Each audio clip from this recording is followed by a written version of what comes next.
Pastor Pavel and Valentina decided to put God first, even through their struggles. What can we learn from their story today that will help us put God first in our own lives? Pastor Pavel and Valentina were responsible to serve a house church that required them to go over a scary trek of 9 miles to get there.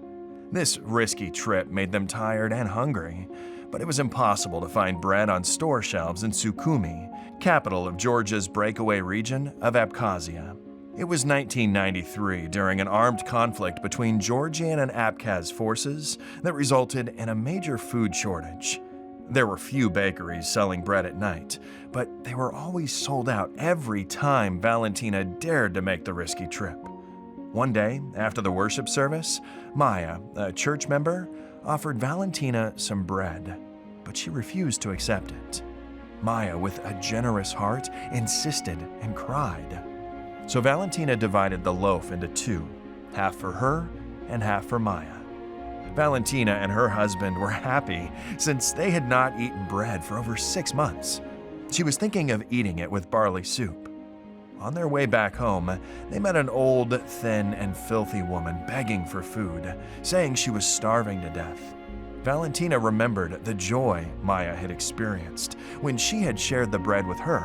Would they have the courage to share their blessing as well, even in such a difficult situation?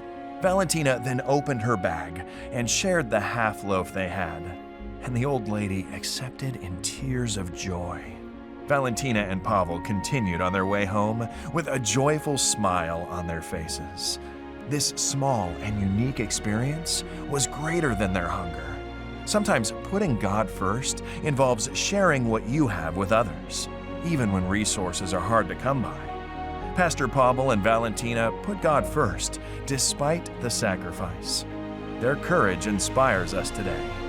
Jesus gave up everything to redeem us, and His love compels us to put His kingdom first in our own lives. As we return the tithe and our promise offering, we are challenged to put God first.